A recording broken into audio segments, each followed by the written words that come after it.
Welcome to That's Good Sports. I am Brandon, underrated and overstimulated Perna. That's why this desk is really here. Last week, I broke down the most underrated players on every team in the AFC. And now, I'm back to finish the job and make sure these 16 NFC players get properly filleted, albeit rather belated.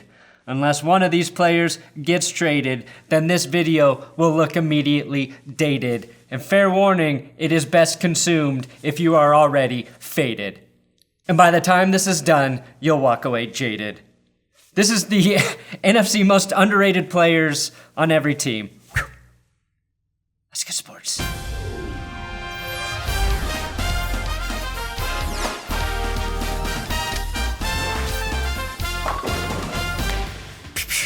Subscribe or whatever. On Patreon, I still have open spots for the Fantasy League. We'll be drafting next week for all $20 donors and above, so you still got time to get in the leagues there. Today's episode is sponsored by Raycon and the Everyday E25 earbuds.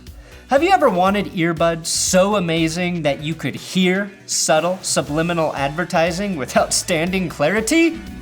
Buy Raycon.com Premium wireless earbuds. Well, if you're a fan of this show, but get a little nervous, I might drop an F-bomb while you're watching with your kids in the room, the E25s and their noise isolating fit are the perfect solution. My dirty words will be our little secret. I use mine to listen to medieval folk rock on my bike rides, which is proven to be the world's most motivating workout music. They have 6 hours of playtime, and there's color options to match your inner spirit animal. Mine, of course, is the owl. Half the price of other wireless earbuds. And since there were no subliminal messages in this ad, I must tell you to click the link in the description to get 15% off your order at Raycon. As a refresher, my grading scale for underrated players involves copious amounts of whiskey and hours upon hours of film study to determine which guys make an impact every single week but get scorned by the national media because they just do their job and the national media fucking sucks my butt.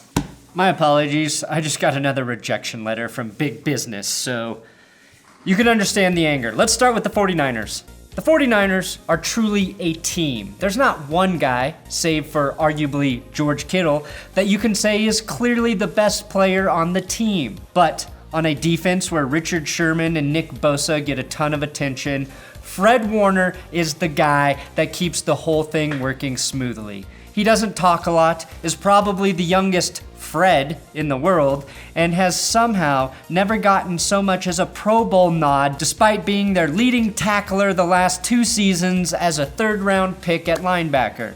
It's going to be hard for me to forgive this team for choking away the Super Bowl, but I'm at least 90% sure it was not Fred's fault. He was able to pick Mahomes off in the big game. Warner had 3 sacks, 3 forced fumbles, and an interception last season, in addition to his 118 combined tackles. The Seattle Seahawks. The most underrated player in Seattle is Quentin Dunbar's legal team, for sure. The fact that they got all of the blame for that armed robbery to fall on DeAndre Baker is sneaky good football. Other than that, Chris Carson probably takes the prize with 1,230 rushing yards. And here I thought he didn't even finish the season.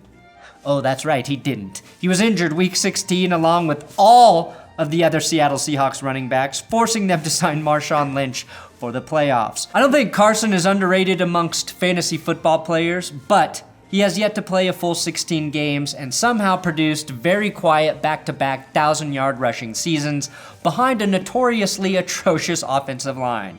His biggest competition for this award was safety Bradley McDougald, but he was traded away for Jamal Adams, so maybe Quandre Diggs, who after the trade from Detroit scored a defensive touchdown and had 3 interceptions for the Seattle secondary. And that was in just 5 regular season starts for the Seahawks. The LA Rams. Next to Jared Goff's accountant, I'd have to say that Tyler Higbee gets overlooked. Goff and Higbee both got extensions before 2019, and while Goff regressed, Higbee proved the Rams right and had his best season by far. From 2018 to 2019, Higbee jumped from 292 to 734 yards. That was 7th best amongst any tight end in the NFL last year, and yet he doesn't get mentioned among guys like Austin Hooper, Jared Cook, or other players with similar numbers. He had 69 receptions last season, nice, but just 3 touchdowns. And for him to get more credit, I think the Rams need to use him more frequently in the red zone. I also like corner 1 Troy Hill. Very underrated, only gave up 1 touchdown last season and played wherever the hell he was asked to play as the Rams played musical chairs with their secondary last season. The Arizona Cardinals. Succeeding in a Vance Joseph-led defense is like walking into a brothel with $10,000 cash in hand and then still having enough energy for married sex afterwards. And that's why I'm going to give the title to third-year safety Budda Bakers, master of Zen and pastries, for racking up an absurd 147 tackles as a free safety. Do you want your free safety making 147 tackles? Absolutely not, but it's better than no one making a tackle. Baker has quietly been a Pro Bowler the last 2 seasons and got an All-Pro nod as a rookie, but unlike his cross-division rival Jamal Adams, he doesn't need to remind you how good he is all of the time.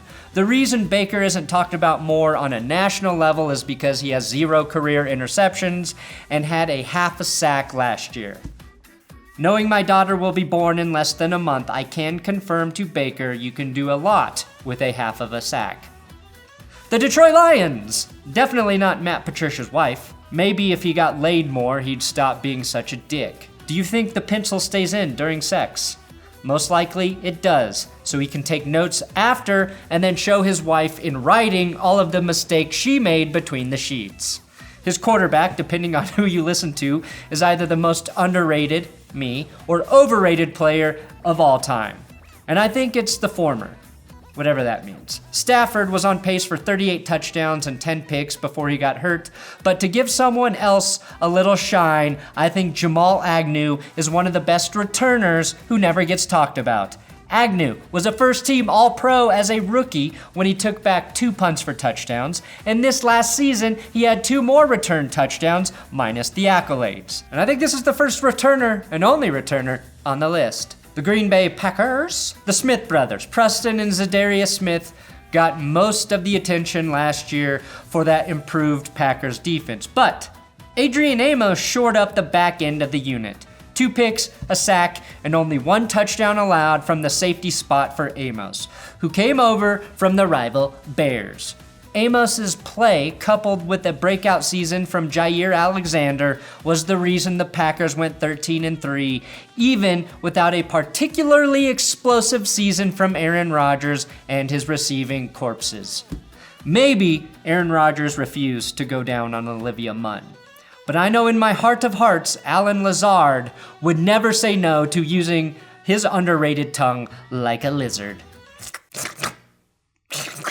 And that is the weirdest way to give a nod to Lazard for being underrated. The Minnesota Vikings. Danielle Hunter has had over 10 sacks in 3 of the last 4 seasons.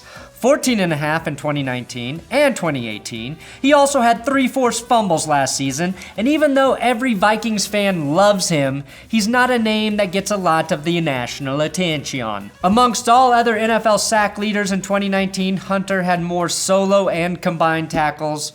What that means is he's a bit more complete of a player on the defensive line than a pure edge rusher. He plays the run exceptionally well and has gotten better every single season, even after getting paid in 2018. Side Anthony Barr.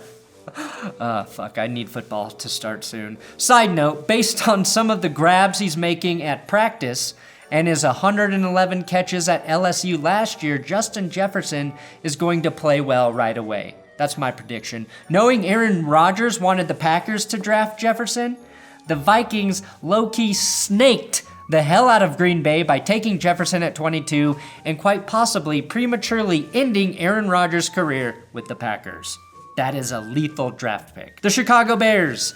The defense took a big step back from 2018 to 2019, but I thought Kyle Fuller remained a bright spot at corner despite never knowing what to do with his hands. He's had 18 career picks over 5 seasons in Chicago and has had a couple of Pro Bowls and 1 All-Pro, but I think he gets forgotten because he's had 3 fucking brothers in the NFL, plus an underrated wide receiver also named Fuller. The confusion explains the lack of attention, and I propose that the other Fullers are renamed Emptier. Basically the way Bears fans feel every time they hear the names Mahomes or Watson. Allen Robinson, also very underrated and cursed to wide receiver purgatory. From Blake Bortles to Mitch Trubisky, he's doomed to have an identical career to Brandon Lloyd. Robinson had 1,147 receiving yards in 2019 and 1,400 back in 2015. Doing that with Trubisky and Blake Bartolo should qualify Robinson for a gold jacket once he retires. The Dallas Cowboys. Tony Pollard really picked up the slack while Ezekiel Elliott picked up the lion's share of the attention. Pollard actually averaged 0.8 yards more than Elliott per carry and half a yard more per touch. Michael Gallup at wide receiver had a quiet 1,000 receiving yards as a number 2, but almost silently, Randall Cobb had 828 yards as the 3rd option in the passing game. He's certainly not DeAndre Hopkins, but maybe the Texans got a little more help than they're expecting. The New York Giants. A year ago, I may have said Sterling Shepard, but he was injured in 2019, so I'm going with the other receiver in Darius Slayton. Slayton had 8 touchdown receptions as a rookie. Between the Shepard injury and Golden Tate's suspension, Slayton was kind of just thrown into the mix a bit sooner than I think the Giants may have wanted. He and Daniel Jones both started their Giants career in that crazy win against the Buccaneers week 3. Slayton's biggest game, though, came week 14 with Eli Manning slinging the rock, helping Slayton to 2 tutties and a season-high 154 receiving yards. The Washington football team. Since this team is a disaster, choosing Quentin Dunbar seems very fitting. A guy who may have skated going to jail for insufficient evidence. Last year in Washington, he was the only member of an otherwise terrible secondary to play pretty good football. Dunbar had 4 interceptions in 2019, was given the 2nd highest coverage grade by Pro Football Focus, and scored 2 touchdowns for the defense. Since I just remembered that Dunbar is now a Seahawk, I'm going to give the official title to Alex Smith. Just because if he hits the field after suffering a Civil War-style battle wound less than 2 years ago, it'll be one of the most impressive comebacks ever, and no amount of credit given to him will ever be enough. The Philadelphia Eagles. Now, Philly added 2 good pieces to the secondary this offseason in Darius Slay and Nickel Roby-Coleman, which was desperately needed to overhaul what was an abysmal year for Philly in pass coverage. It's a really bad sign if Pro Football Focus gives your linebacker, Nigel Bradham, the best coverage grade on the team. My pick, though, for the most underrated player is free agent safety Will Parks, by way of Denver. They called him the Swiss Army knife in the Mile High City. But that's because he once robbed a Swiss bank armed with only a knife. Now, he's a very versatile safety, and he wants to be on the field. He played half of last season with a broken arm. He's from Philadelphia, and he took a discount to play in his home city. The Eagles would be wise to use him in multiple roles throughout the season. Free safety, strong safety, slot, blitz packages. He does it all and can help a good defensive coordinator disguise coverages. The New Orleans Saints. Now, many of you noted DeMario Davis in the comments. You know who's even more underrated than him? His brother, DeLuigi Davis. On the national level, edge rusher Cam Jordan is tragically forgotten about in terms of important edge rushers in the National Football League. Not underrated in New Orleans, certainly, but Jordan had a whopping 16 sacks last season and 83 total quarterback pressures, which was 3rd most.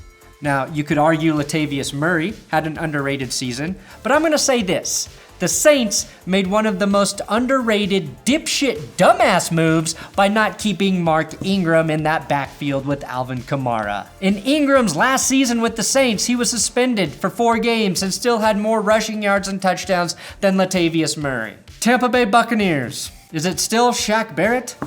The arrival of the most overrated player of all time has rendered the other 52 Buccaneers entirely underrated. But the most underrated of them all remains Shaquil Barrett. Sack Barrett, who became a starter for the first time in 2019, notched 19.5 sacks, and he still doesn't have a long-term deal in Tampa or otherwise. Oh, and by the way, he had an interception and forced 6 fumbles in the process. If that doesn't get you big money, I'm not sure what the fuck will. Reel it in. Reel it in. I'd also like to note Cameron Brate. He may not get a ton of balls thrown his way, but when he does, it's usually in the end zone for a touchdown. 10 TDs on just 66 receptions over the last 2 seasons for Brate. The Atlanta Falcons. The easy answer is clearly Matt Ryan. He puts up excellent numbers every year regardless of his team fucking up around him, like the orchestra on the Titanic. The second easiest answer is Todd Gurley, who went from MVP candidate to, oh, that's right, he plays for the Falcons now. But I think the right answer is kicker Younghoe Koo, properly pronounced Younghoe Koo. Not because of his 88.5 field goal percentage, but because he managed to get 3 successful onside kicks last season against the Saints, and he recovered a fumble against the Panthers.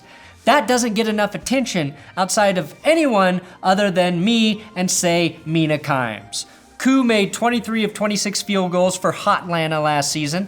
That was in 8 games. That's a season's worth of attempts, which illustrates how many points the Falcons left on the board by not converting in the red zone. Koo had the 9th best field goal percentage last season, and Josh Lambo was number 1 with 97.1. Koo and Lambo both cut by the Chargers. So whenever they cut somebody, sign that guy immediately if you're in need of a kicker. And finally, it's the Carolina Panthers, Trey Boston Market, who had another 3 picks last season. This is a guy that was a free agent for way too long, basically because teams had it in their mind that free safety isn't a valuable position, but Boston has done nothing but produce his entire career, basically. The Chargers didn't want him after a 5-pick season in 2017, and after a season in Arizona and a return to the Panthers, he was finally given the 3-year, $18 million deal that he has long deserved. If I compliment anything with the word Boston in it, you know it's a well-deserved honor. Watch another video. Click on one of the videos on the screen. YouTube wants you to stay on my channel, and if you don't, YouTube will have me assassinated. I think that's how this works. Twitter, Instagram, @BrandonPerna.